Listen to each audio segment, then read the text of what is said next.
তার প্রেমে ডুবলে যে আমরা মধুর হয়ে যাব, সেটা প্রত্যেকটা মানুষকে বোঝাতে হবে। না বুঝিয়ে এই পথে আনাটা আমার মনে হয় না উচিত।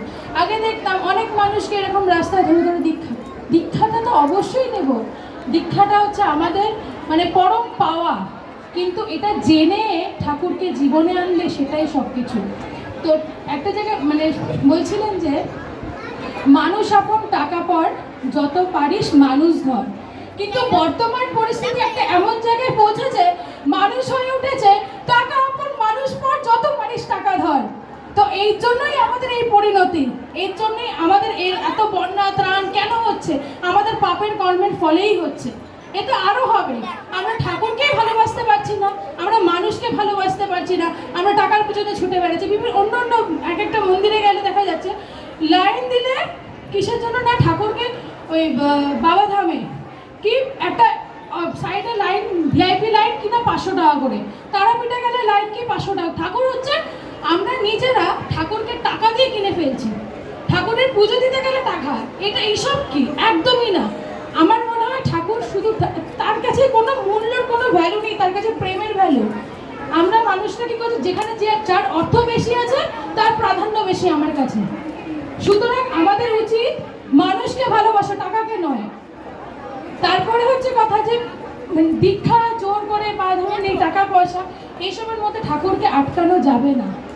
আমাদের প্রত্যেকের উচিত আচার্যদেবের কি কথা শোনা, আচার্যদেব কি বলছেন আমাদেরকে, মানুষকে ধরতে, যাজন করতে, ডিপি ওয়ার্স করতে, সে কিন্তু পরিমাপ কিছু বুঝছেন না।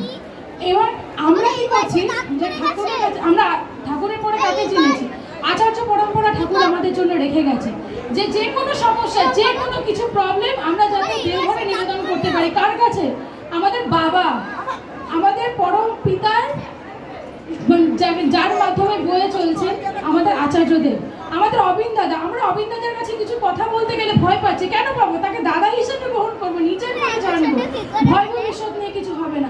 আমরা কি করছি, মেন জায়গায় না গিয়ে আমরা সাইড দিয়ে সাইড একে ওকে বলে বলে নিবেদন করছি। না, একদম না, আমি যাবো।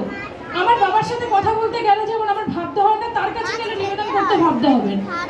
যখনই দেখবেন এক কথা 5 কান দিয়ে আসছে আপনার কাছে, সেই কথা কিন্তু এক্সাক্ট কথাটা আসবে না। এক্সাক্ট আচার্যদেব যেটা বলছেন সেটাই কিন্তু চরিত্র হবে না।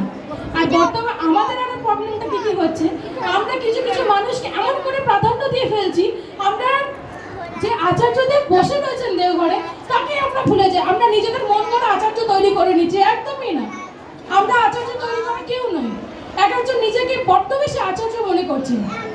আচার্যদেব তিনি, যিনি দেওঘরে বসে রয়েছেন, যিনি আমাদের প্রত্যেকের অন্তরে রয়েছেন। আমাদের একটা হোঁচট খেলে ব্যথা লাগলে তার শরীরে ব্যথা লাগে। যে মন করে আচার্য হয়ে রয়েছে তার শরীরে কিন্তু এক ফোঁটা ব্যথা লাগবে না।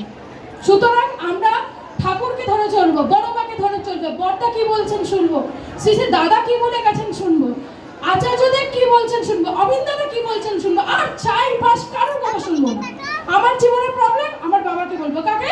আচার্যদেবকে বলবো। আগে আমার এই হয়েছে, অমুক হয়েছে, তমুক হয়েছে, আর মিথ্যে কথা বলে না। ঠাকুর যেটা বলছেন আচার্যদেব সেটাই বলছেন। ঠাকুর আচার্যদেব কিন্তু নিজের মতো না, আচার্যদেব করছেন কার মতো? ঠাকুর যেরকম বলে গেছেন, উনি হচ্ছে আমাদের জীবন্ত পুরুষ। ঠাকুরের প্রত্যেকটা বাণী, ওনার প্রত্যেকটা স্টেপে আমরা দেখতে পাই উনি হচ্ছে আচরণ সিদ্ধ পুরুষ। সুতরাং আমাদের প্রত্যেকের উচিত ঠাকুরের সাথে সাথে আচার্যদেবের প্রত্যেকটা জিনিস মেনে চলা।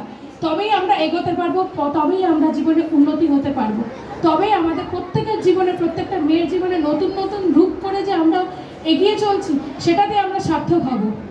সুতরাং যদি ভুল ত্রুটি বলে থাকি ক্ষমা করে দেবেন। জয় গুরু।